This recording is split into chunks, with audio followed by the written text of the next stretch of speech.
say? If you would...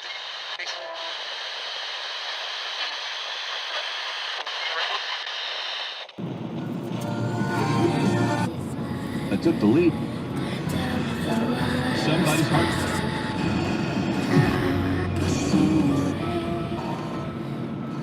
Oh, so this is Radioland, huh? The infinite turtle, the waves through the ether fuzz roll on forever. Roar!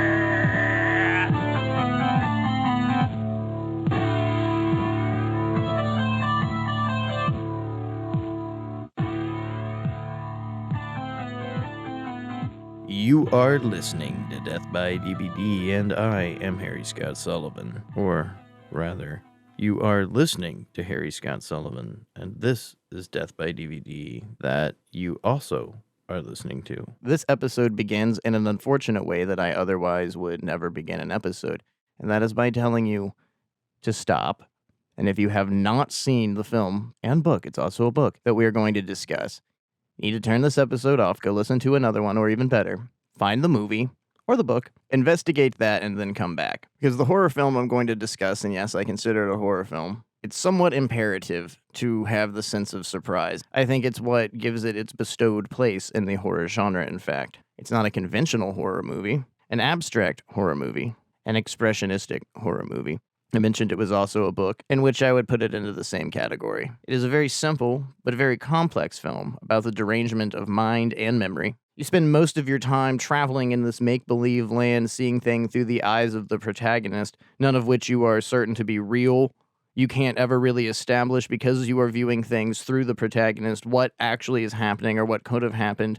All you are allowed to see is their broken puzzle pieces of memories attempted to be placed together. It is a paranoia, an anxiety-inducing, heartbreaking story, one which Roger Ebert aptly stated has no entry or exit. And that is something that is very important to keep in mind when we are going to attempt to discuss this tonight, because the beginning of the film is the ending of the book, and the ending of the book is the beginning of the film. So even if we decide to start at the end and try and make sense of it all, we really can't, because if we're going to attempt to discuss both universes, which is going to be, and I strongly stress the word attempt, my goal tonight is to talk about the film universe and the movie universe, because these two things are very separate on their own, but they kind of meet beautifully in the middle at certain points, and maybe help make a little sense of it all, because this is a story that I've heard from people and I've read in a lot of reviews that they struggle with, they have a hard time with, and I really enjoy it. In fact, it's one of my favorite pieces of work from the director, who is somebody I have talked about on the show endlessly for years and years and years. I hold in a great deal of esteem. In fact, there's a great misconception about me.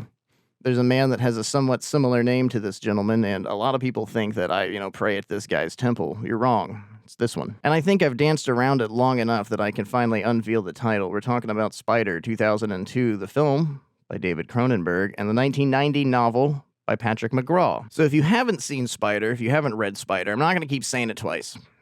If you haven't seen Spider, thanks, you've listened long enough, I appreciate it. Come back after you've seen it. Check out next week's episode, or one of the many beforehand on our website, www.deathbydvd.com, or wherever you find podcasts at. If you've seen Spider and you hated it, and if you've seen Spider and you loved it, if you are one of the rare ones that have read Spider and you just want to hear some thoughts about that, stay tuned. This is going to be kind of difficult, really, because of the organization, or rather the disorganization of both the film and the novel. And I guess we, just kind of have to jump in here. Let's not fuck around this week. I think that was our first use of adult language so far into the episode. That might be a record. How long are we in here? 3 minutes and 18 seconds. Oh, never mind. So let's try and start this with some semblance of structure and make it appear like I have notes and put some thought into this before just jumping into it. Let's try and talk about, and I'll keep saying that, I don't ever want to disillusion the audience nor lie to them. I will always say attempt and try. Let's attempt, or let's try, to discuss the duality of the book and movie. Because then if I totally get off subject and rambled about why I like Chex Mix for like 25 minutes, it's not my fault. I said I was going to try. You're the one that trusted me. It's your fault. I'm a big fan of Chex Mix, though. I prefer Gardettos. I don't know if that's just like an East Coast thing, but those are the preferred ones. Those are the fancy Chex Mix. They got the really seasoning on the rye mix. It's fantastic. I mean, but I'm not prejudiced. If you have Chex Mix, it's fine. not going to be like, oh, I prefer the fancy one. Where's the Italian version? So I feel the best way to kind of describe these two things is not like one surpasses the other. A lot of the times when you're discussing a film that came from a book, you've got, of course, purists that it's way different. The book did it better. They missed so much. But it's kind of integral sometimes to filmmaking, which is a completely different art than novelization. And I know there's people that are probably cringing and mad and don't want to hear that. And not just novelization. The arts are not inclusive. They are not one and the same. And the format and how a book is written and some of the detail and some of the appreciation to detail and the perspective that would go into a book would end up being nonsensical in film versions. When it comes to Spider, you can truly take the book and you can take the movie and include them almost into the same entity, although we'll get to it later, but the endings are drastically different. Well, I don't know. That might be a misuse of drastically. They are different, but oh, shit. See, there's...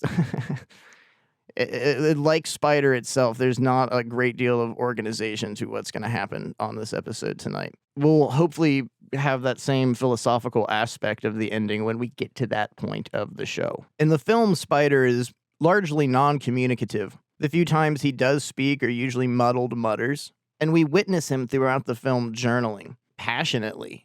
Whenever pencil is in hand, he's going to town, and it's obviously something very, very important he's translating.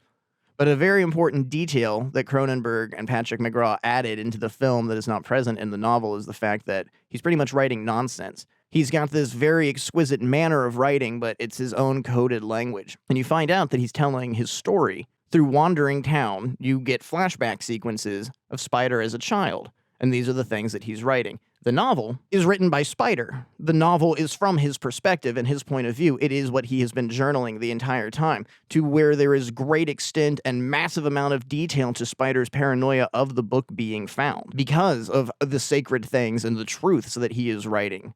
Now, I said this was a story of derangement of mind and memory. Spider is the story of a man who is literally haunted by his web of memories, many of them fabricated, many of them reflections of things that are only existing in a child's mind. This is a grown man who you find out at the very beginning of the film has been released from some sort of mental asylum, some sort of mental institute, but directly referenced as an asylum in the film. It almost seems ageless. The movie begins with this stunningly beautiful shot. It's a Steadicam shot of a train pulling up and this just various crowd of people getting off the train. And one thing every time I watch this film, I can't help but notice is the amount of people. There are people of color, there are women, there are guys in leather jackets, there are people with short hair, there are older people, but they're all somewhat modern. They're all wearing, especially at the time this film was made in 2002, a bit trendy clothes for that era, remind you. And they're sort of bustling and they're moving and there are people laughing and there are expressive children. There's momentum. There's life being had. There's life being lived. And then scuttling off the train is our lead, our protagonist, Spider, played by the ultra-talented, wonderfully talented Ralph Fiennes. Guy's in one of my favorite movies.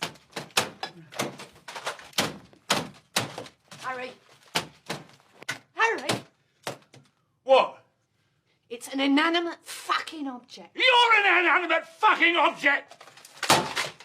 And this character, Spider, is deeply complex. It's very hard to try and give you an estimate of, and this, I guess, comes off very insensitive, but what is wrong with him?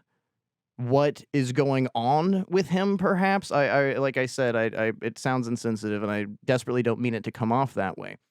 But the character we're discussing here at hand, what you're presented to immediately with is he is not like everybody else coming off of that train. He's not filled with vibrance. He's not filled with passion. He is not filled with this same wanderlust that all of them seem to have, even if they're just coming home from work. The general attitude of everyone else is very different than what we're presented with Spider. And what we're given with him is absolutely everything. In that first shot, you see him for exactly what he is, who he is, how he is presented to you, which is this kind of like hodgepodge Samuel Beckett character. And I see this described a lot. Cronenberg uses that terminology a lot. And really what it means is it's not so much like it's massively influenced by it, but just the general appearance. I mean, you can look up a picture of what Samuel Beckett looked like, and I'm not talking about Dr. Samuel Beckett, the inventor of the quantum leap, who is still somewhere out in time leaping to this very day. Talking about the Irish writer, who was nothing like the character Spider, a very esteemed writer, an eclectic gentleman, and he would wander the streets of Paris passionately, just, kind of in his own thoughts and fugue, something that we'll see in the film as Spider just sort of wanders the East End of London. And he's dressed somewhat similar to, if you've read anything by Samuel Beckett, almost all of his characters are dressed like very Irish with a nice overcoat, not in Spider's case, because he's sort of this hodgepodge of all these ideas, mind you. But speaking of Beckett, just an Irish stereotype. Is that me gold? What the hell are you? I'm a leprechaun, me dear. A cardigan and a vest, a nice pair of slacks, a raincoat, the Irish bicycle cap or whatever you want to call it, the Doc Boy cap, whatever the fucking Dropkick Murphys wear, that hat. But you're also given directly a sense that time is very, very different to him. His whole appearance, his dress code, his mannerisms, they don't fit anyone else's. And that really is the only appearance, though very brief, of any other people. Now, there is a small cast that appears as he progresses throughout the film, but I mean in general. I mean like extras, people on the street, store owners, anybody else. It's a largely lonely movie, and what's kind of beautiful about that is this obviously is not what London is like ever. I don't think there's ever, since the invention of roads and cars and streetways, has London and the city, especially the East End, ever been empty. But in Spider's mind, because time it's existed, it has to exist, right? I mean, we age, we die, days pass, but it is a concept. And if you don't adhere to that concept, you technically can be stuck at a certain place or a certain time. And what you have is this grown man who really has never moved past the age of 13 that is now back 20 years later. For some reason, all we are established with at the beginning of the film is the fact that Spider is coming from this asylum to a halfway house. Now, as I said, the book ends where the movie begins. In the film, it gets established after Spider settles into his halfway house, run by Lynn Redgrave playing a character named Mrs. Wilkinson, who also appears in the book. We'll get there. We'll get back to that in a second. That's when he finally begins journaling. Now, to get to that point in the book, you have to get through the entire story, which he's been journaling the entire time. In the film, we don't know when he started writing or at what process he began retelling his story. Now, when you get to it, when you're reading the novel and you finally realize this point, it kind of hits you, oh my God.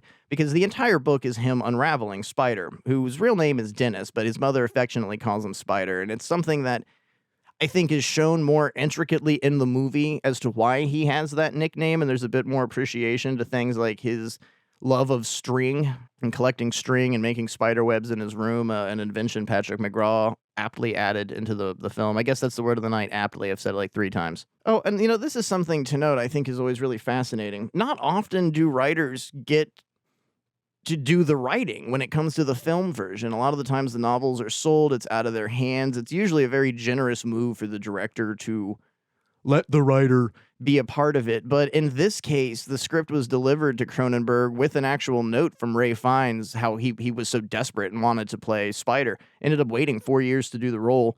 There's a lot of setbacks, a lot of technical stuff that happened that I don't think is really important to what I want to talk about tonight. There's a lot of fascinating stories to the whole behind this, but it's David Cronenberg, and everything about that dude is pretty fascinating. And it's just fine artistry. It's just amazing craftsmanship. You don't have to like or know anything about watches to appreciate a really well-made Rolex and just go, that's fucking cool looking. That's a nicely made watch. And Cronenberg is a Rolex of filmmakers. The novel is an articulated portrayal of Spider's spiral out of control and his lack of grip with reality as he picks and chooses his memories. So the concept of the movie and the book meld together to the point that I feel they almost can become companion pieces, that you can enjoy both of them and consider themselves to be part of the same universe, that you can read the inner workings of Spider. And it's very strange. And Cronenberg has said that he felt the Spider of the book and the Spider of the movie are not one and the same. And I beg to differ, because I think what happened with his transference of this art from book to film and how things were captured, and with his direction of art and with his direction of motion and assigning how Spider was going to be transcribing all of his memories in this nonsensical, almost hieroglyphic style script, it makes the book and the Spider that is portrayed in that book almost more important, because it's his artistry. It's like being a painter and never being able to somebody understand your painting, nobody ever getting it, that it's written in this false language. So even if it's found, his side of the story or what he believes to be true can never actually be told. But if you can sit down and read the McGraw book, it's almost like you've been exposed to that. So it's really like having a second piece of it, another piece to the puzzle, which what this whole experience is and what Spider is, especially the film, is a puzzle. It's just all the pieces have been crammed back together in the wrong way. Because as we learn through reading and what's presented to you on screen is most of these memories are fabricated. Most of the memories Spider wasn't actually there for. It's what he presumed to happen. It's from his child mind, him seeing his parents fighting and portraying his father in one essence of he's demonic, he's a bad person, and he treats my mother horribly. And him taking that concept and letting it grow and him presuming, well, this must obviously be what he's doing. This is definitely what he did because he didn't do it in front of me, and I can't figure out any other reason for this to happen. But there is something else that's a key to the story here. And again, I just don't know how to say it where it doesn't come off insensitive, but there is something wrong with Spider.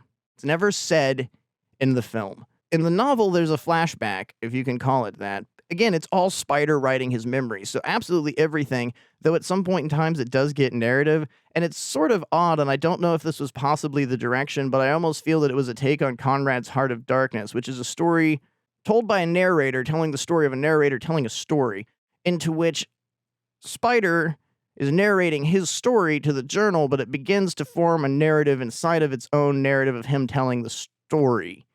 You following me? But there are a lot of, I think, little deep pokes at things like Heart of Darkness throughout the story. He likes to pretend that he's part of the shadows and continuously mentions in his own narrative writing in the journal that he thought of himself as a little African boy, and his obsession with the waterways and the Thames River, and it just felt like a little Conrad inspired there. But Joseph Conrad is one of the most prolific writers of the 19th and 20th century, I would say, translated into almost every language and responsible for one of the most prolific films of the 1970s, Apocalypse Now, which was based on Heart of Darkness. Despite being in an asylum for 20 years, Spider is completely detached from reality. All the symptoms that he shows and that are shown to you in this flashback sequence in the novel is that he had some form of schizophrenia. That's what his doctors had diagnosed him with, and that's the words that McGraw used. That's what he injected into the audience's mind. Now, mind you, you are reading from the memories of Spider, so these are just things that he could have heard thrown around because he is so detached. He has this whole concept, and it's brought up very, very heavily throughout the books of these two rooms in his head. There's the front room. That's where Dennis lives. Dennis is bad. Dennis is a bad boy that defies his father, defies his own reality in opposition to what everyone else is experiencing because it discomforts him. Spider lives in a hole in the back of his mind, and Spider's a good boy. Why was Spider in an asylum for 20 years? He's accused with killing his mother.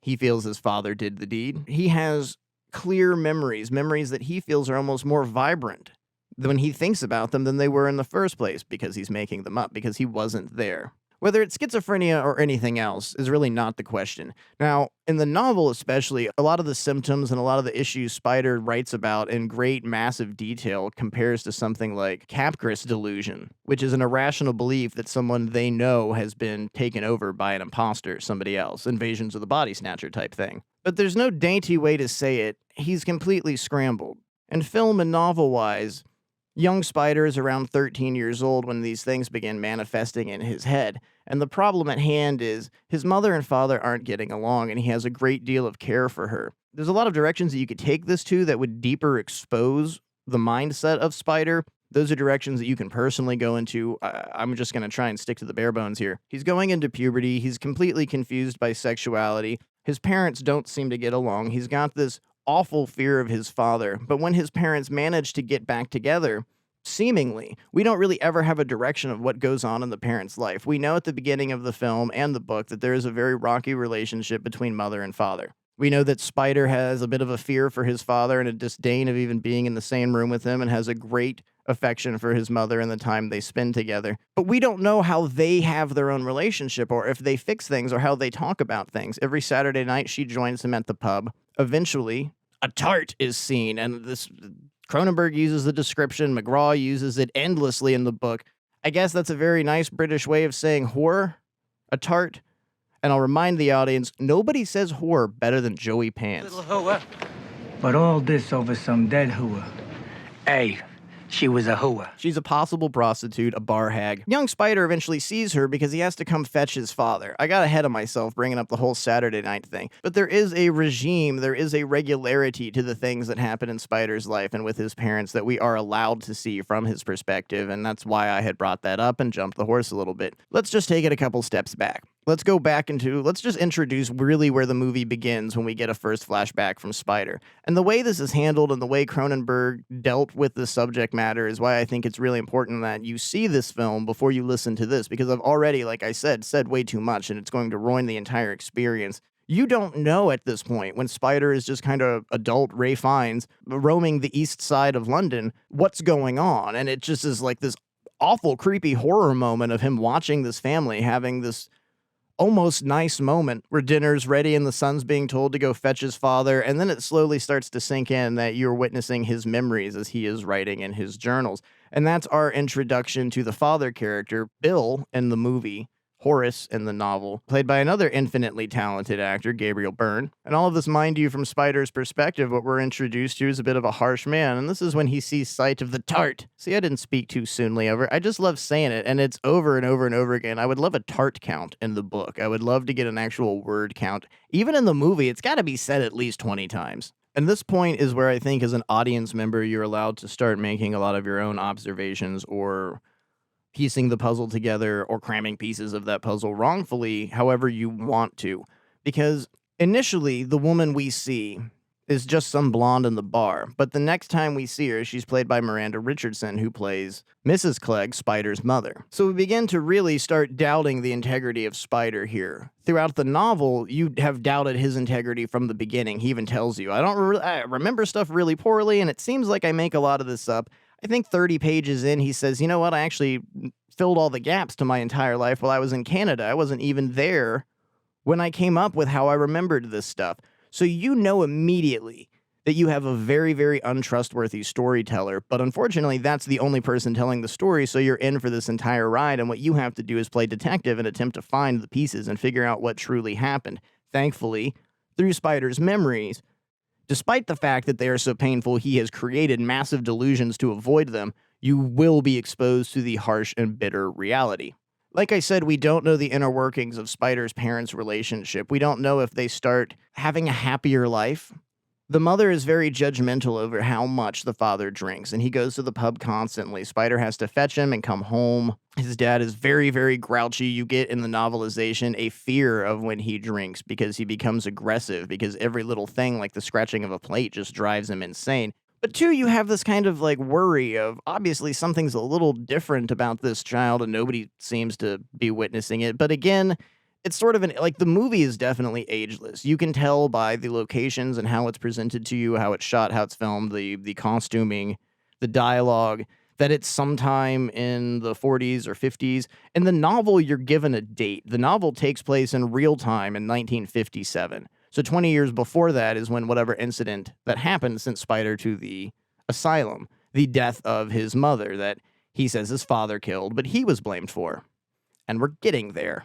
It's hard attempting to traverse this fine line because there is an immaculate amount of detail that is provided within the novel, and it truly is the inner working of Spider's mind, and in his mind, he's brilliantly articulate. In his mind, he's coy, and he's savvy, and he understands things, and he's been playing a game the entire time. He's always had these two personas, Dennis and Spider. He's always protected Spider because he feels that who is his true self.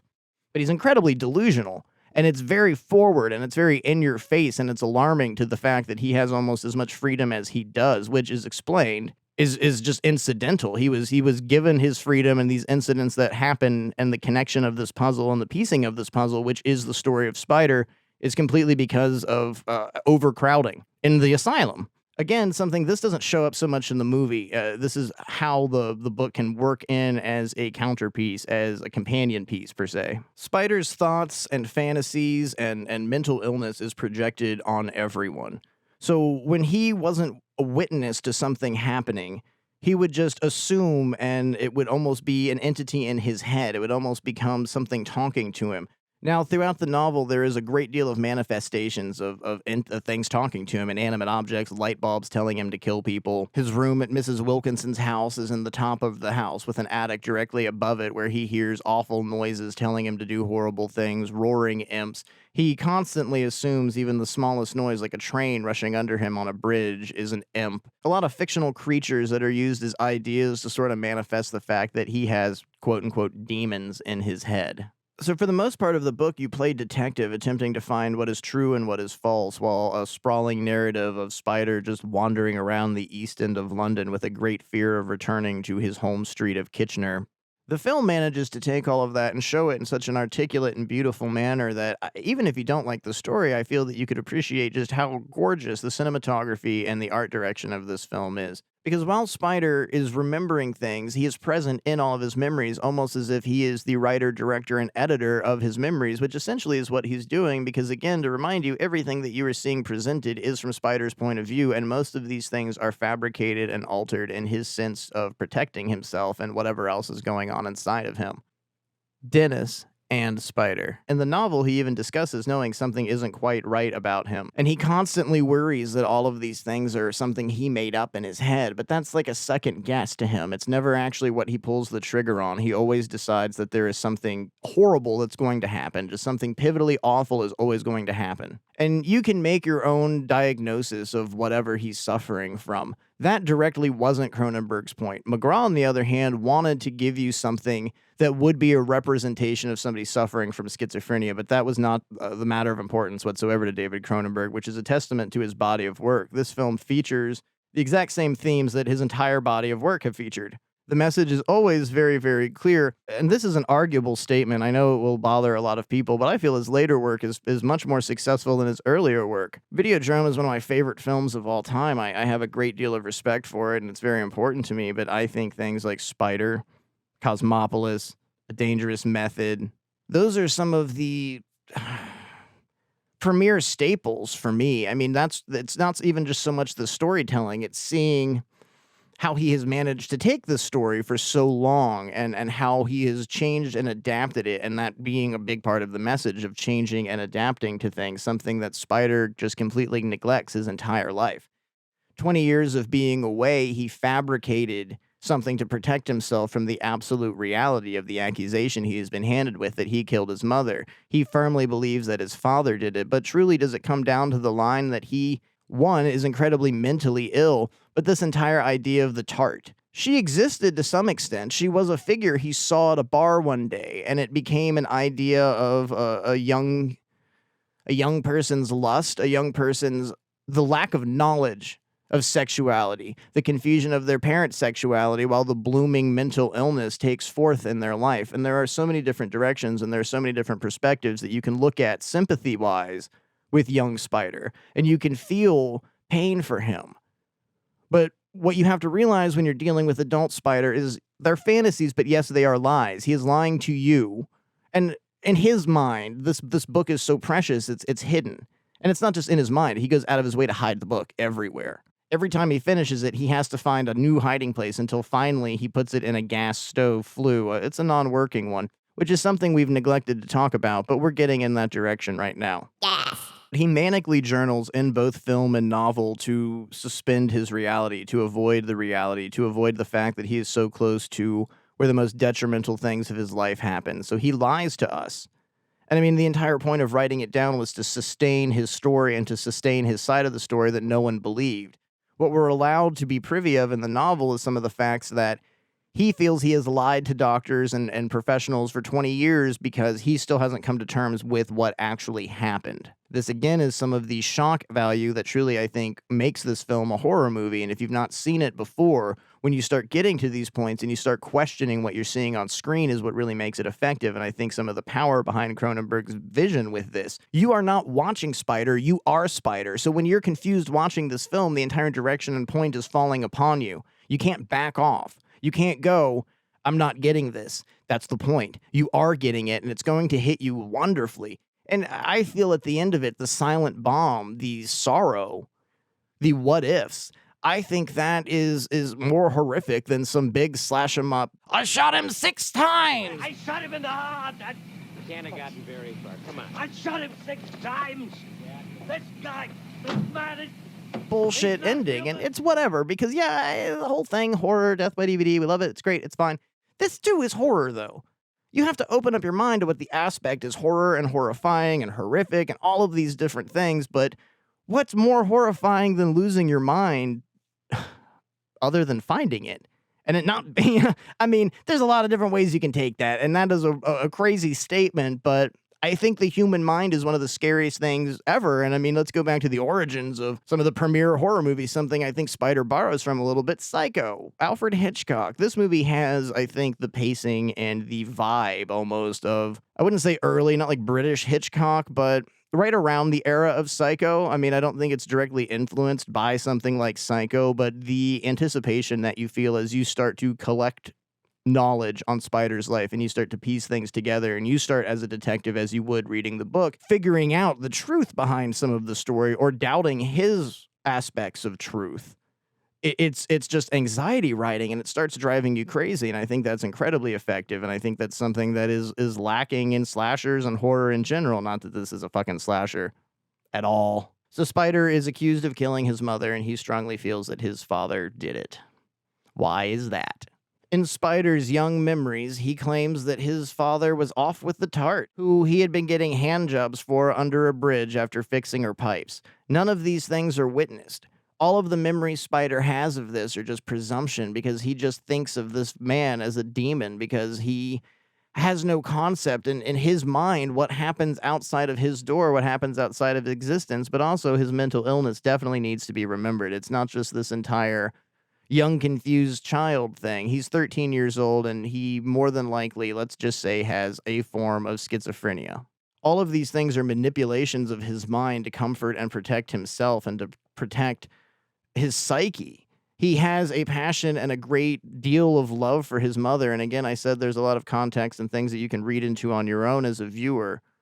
And it's almost as if he's sort of, without the knowledge of sexuality, trying to compete for her affection with his father. So when they start doing things together, suddenly he starts envisioning the tart.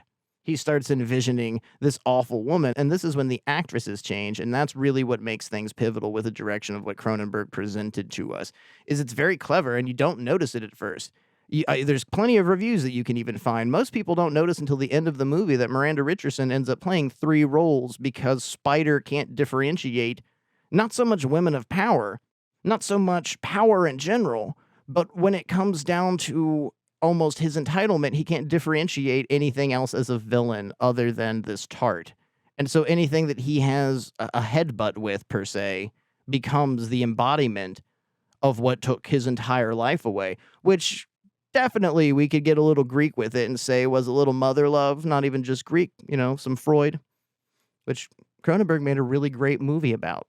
It's not so much about him, but young, those guys, it's good. A Dangerous Method. Check that one out too.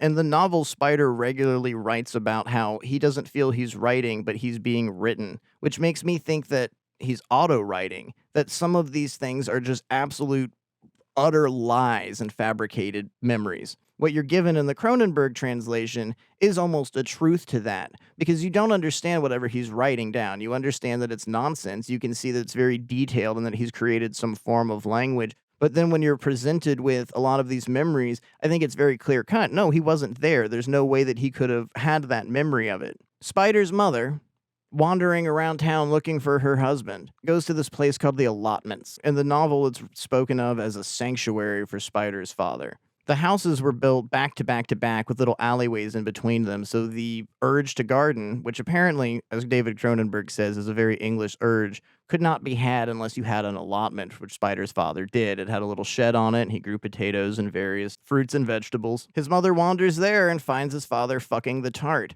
All of this again, which is just coming from Spider's head. The entire sequence where he gets the hand job under the bridge, where he goes and works on the pipes. None of these things happened. They're all delusions. They're all false memories. They're puzzle pieces that he has crammed into the wrong place. Not even. They're just blank flipped upside down pieces. They're not even part of that puzzle. They don't fit because they're not real. And she's killed in a fit of rage that he presumes his father has acted out upon her, this evil villain, and that the tart, Hilda in the book, Yvonne in the film, is relishing in. She's so happy she's not going to have to be a prostitute anymore. She can live in a home and everything's going to be great. And from here on out, the delusions further as Spider has no differential. He cannot even see his mother in this person anymore.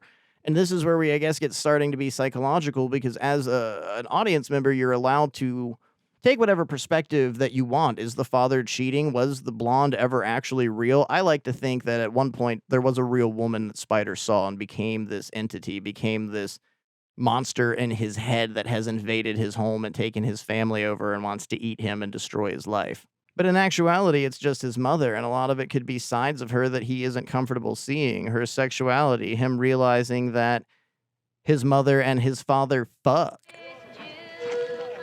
Name's Buck. I'm raring to fuck. His mother wearing lipstick and dressing nice. He starts seeing the tart as this fat woman wearing her clothes, and his mother was a thin, almost boyish figure, and now it's this voluptuous woman that hardly fits the clothes. Is it the fact that he never saw a woman in a sexual nature before and is so confused by the thoughts that he just doesn't comprehend what's going on, so he is erasing his own memories and creating new things?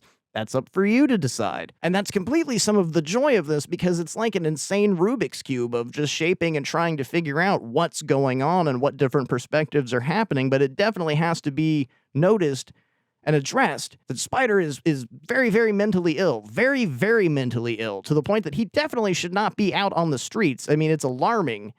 Even his behavior at the beginning of the film when he gets off the train, the fact that he can't even really compose speech. He can't even address people. And that's the beauty of having a companion piece, something like the novel, and being able to see his articulation just flowing, because Patrick McGrath is a beautiful writer, an exquisite, beautiful writer. I always hated this term, and years ago I taught a little bit of English, and there was this poster in one of the classrooms that said, "Easy writing is damn hard." And it annoyed the hell out of me because it's just kind of dumb. It's just kind of hokey. It was a big white poster with just block letter, black text. No creation behind it. But if Andy Warhol would have done it, it might have been genius. Easy writing is damn hard. That's something that could be applied to something like Patrick McGrath, because it's poetic. It's devastatingly poetic, and I'll let you know, I had to look up a couple words here and there. There are some $2 words that I definitely didn't know. But the flow and the ebb and the direction he manages to push you into, you actually become... I got to an extent that even just turning pages was driving me insane, because I was hungered almost by needing to know what was going on with Spider and just the progress of his mental decay. I mean, the movie and the book present a beautiful downslide. You get to just see the dismal nature of the human mind, the web of lies that people can spin, and how awful it is to be stuck inside of these web of lies, your reality, your identity. And there are so many questions that you are asked too, like, what is an identity? What is even being me? What defines me as being me? And what happens when that's stripped away from you?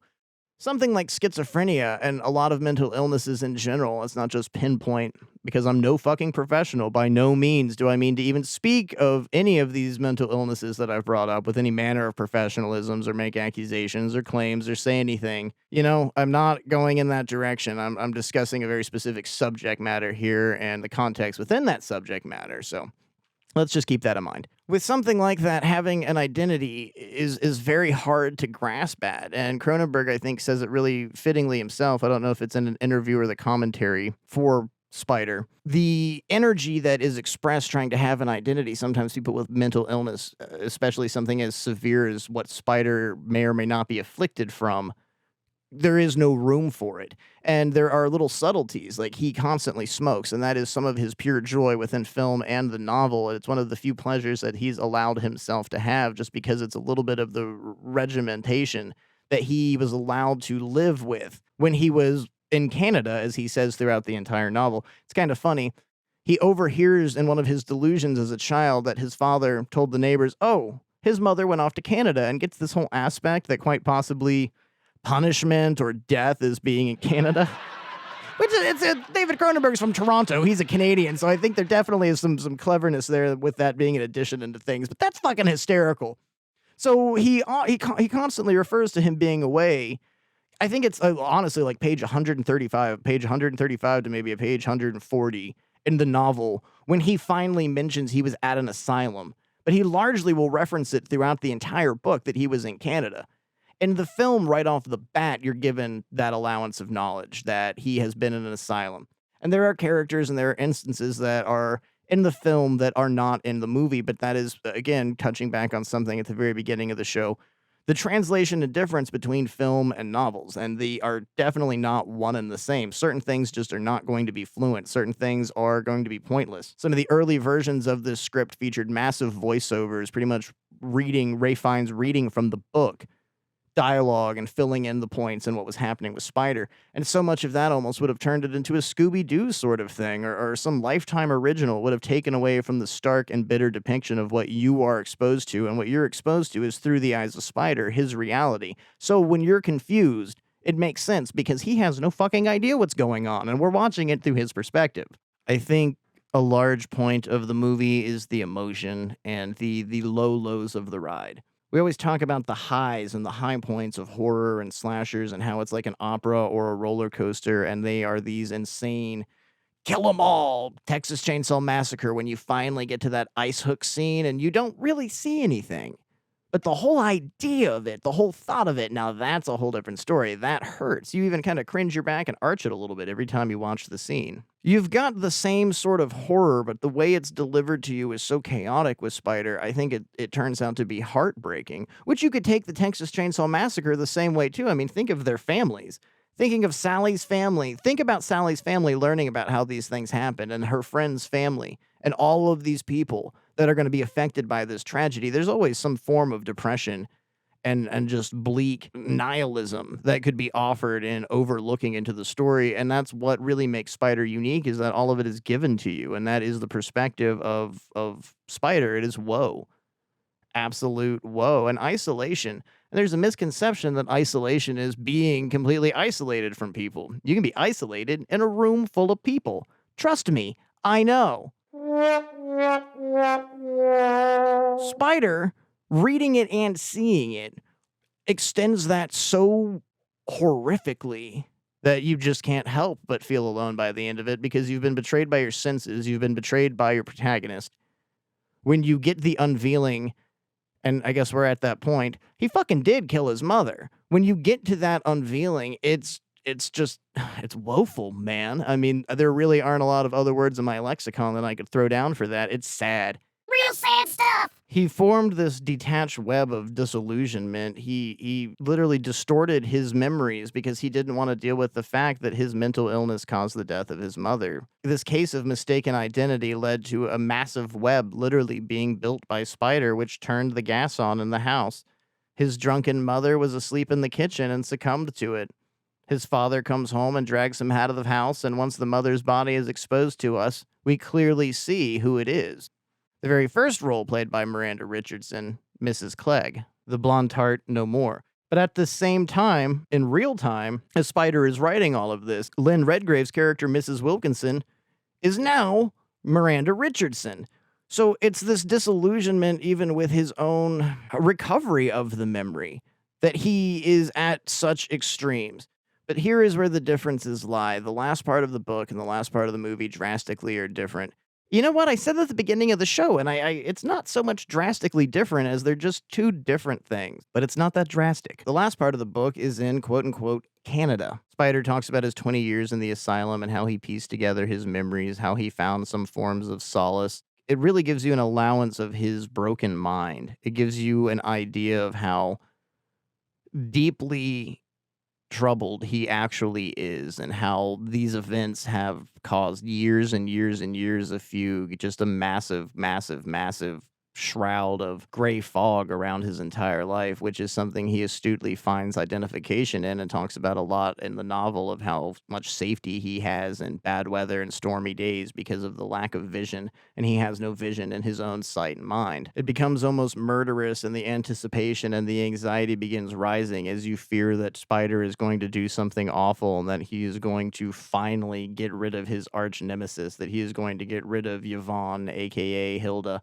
who is now his caretaker, Mrs. Wilkinson. And the film travels along a similar path, although it excludes the entirety of his memories and writing about Canada. You do get these brief glimpses, and I'm saying that loosely. He's not actually in Canada. He's like in Sussex. He's in like a country mental institute somewhere near London, but not that far. So his whole idea, even of that, is warped, that he believes that he was abroad in Canada for years and years and years just because in a delusion he thought he overheard his father say that about his mother, who was in the house the entire time, who she isn't Yvonne, but she was Yvonne, because Yvonne is just a form of his mental illness. I mean, it's just an idea of him not being able to register so many different things. I've already discussed the whole sexuality theme, and that's kind of where my beliefs go to it. But I don't want to stain you, the audience member. If you want to go back and look at this again, which I hope this kind of can serve as something, if you've seen Spider, that you can look at it through a different point. I don't want to stain in your mind my ideas.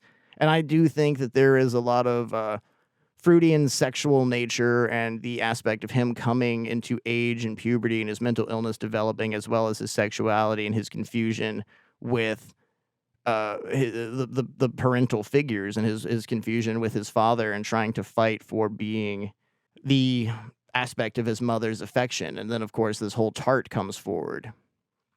There's a lot that you can really digest with this. There's a lot that you can move into with, and especially using the novel as a companion piece, I think it opens up almost more pleasure to the experience of watching the movie. So many things were directly translated beautifully, aptly, there's that word of the night again, by McGraw and then caught on film by Cronenberg, that it's just a very great poetic justice to the original work. And I think one of the greatest things that makes this movie successful is the amount of beautiful artistic integrity that absolutely everyone had when it came to the creation of course, you know, you've got David Cronenberg, who's just one of the greatest artists of all time, just one of the greatest artists of all time.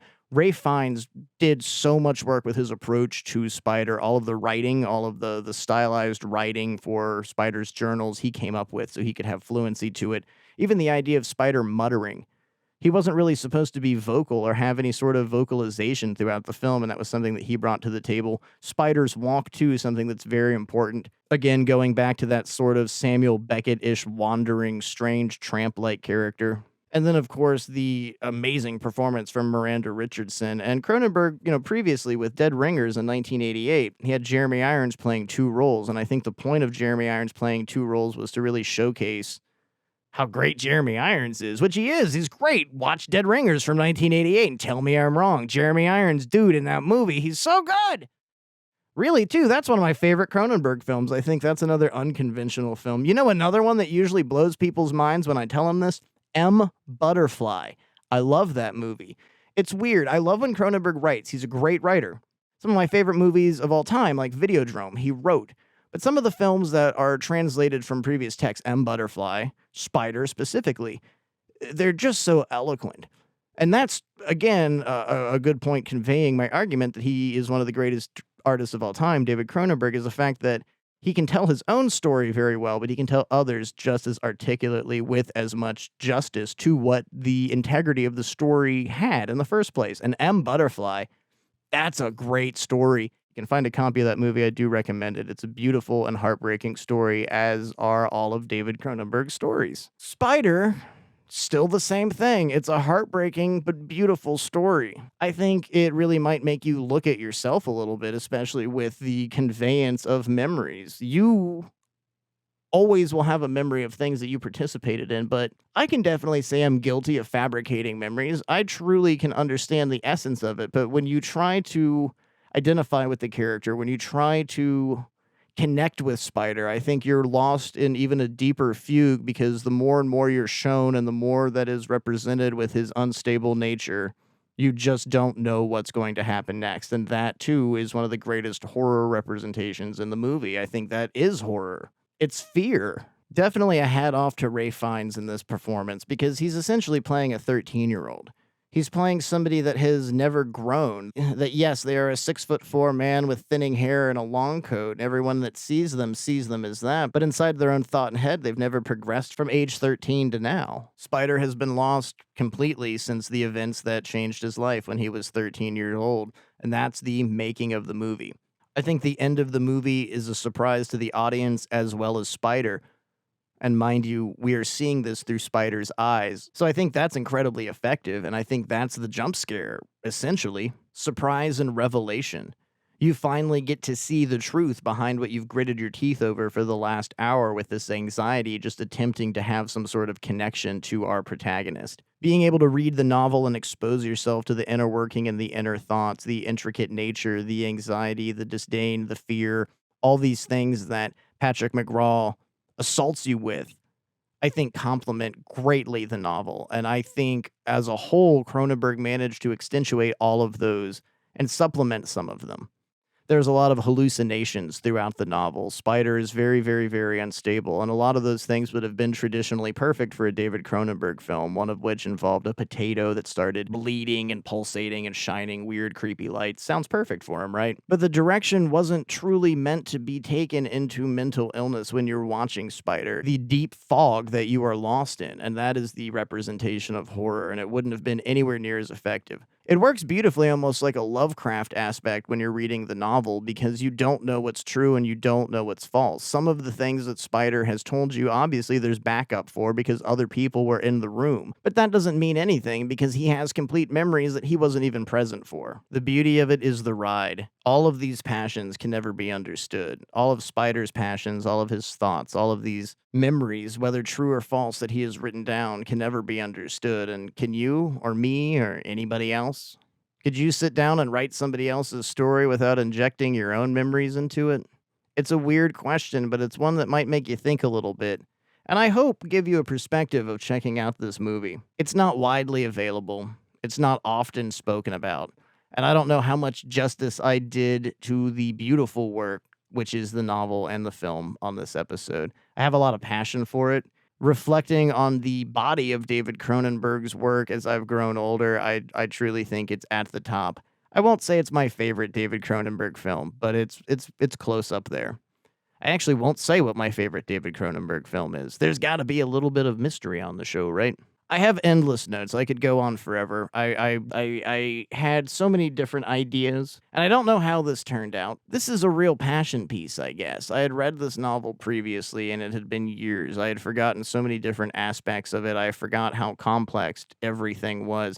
And you can't just really look at a David Cronenberg picture and think of it as what it is, because essentially it's always masked as something else, and there's always another message, one of which is always keep your antenna up, something obviously Spider never managed to do. That's a whole story for another day and a whole different Cronenberg concept. So check out Spider, tell me what you think, read the book, see the movie. Turning you on to new movies is what gives me pleasure in life. And remember, reality is what you make it. The ashtray is full and the bottle is empty. We'll see you next week.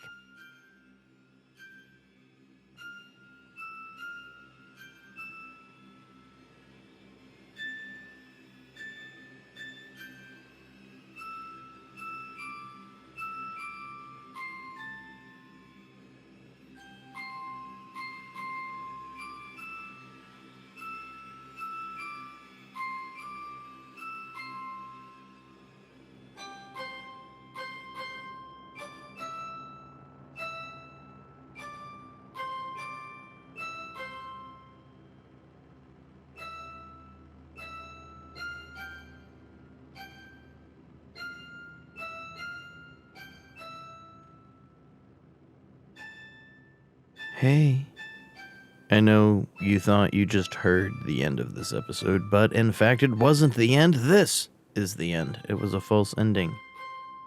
Did you know the episode that you just listened to originally came out November 28th, 2020? That's right. I pulled a little sneaky on you. This is a re-release.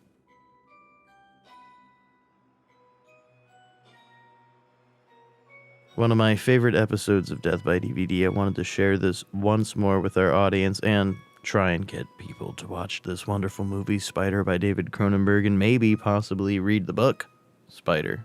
But I only felt that it was fair to tuck in here at the ending that you are in fact listening to a re-release of Death by DVD. New episodes coming soon to deathbydvd.com and of course our Patreon, patreon.com/deathbydvd. That's where the new stuff really is coming. We've got exclusive coverage of all new independent movies and much, much more coming to Patreon.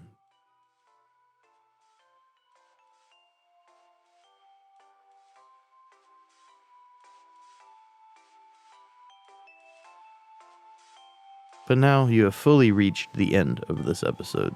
There are no more tricks, no more surprises. That's it. Thank you for listening. Thank you for supporting Death by DVD. Death by DVD is recorded in front of a dead studio audience.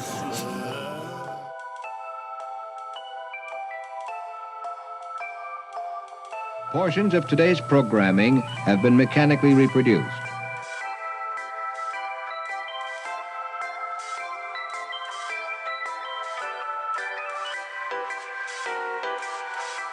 The management and the staff wish you a pleasant good night and good morning.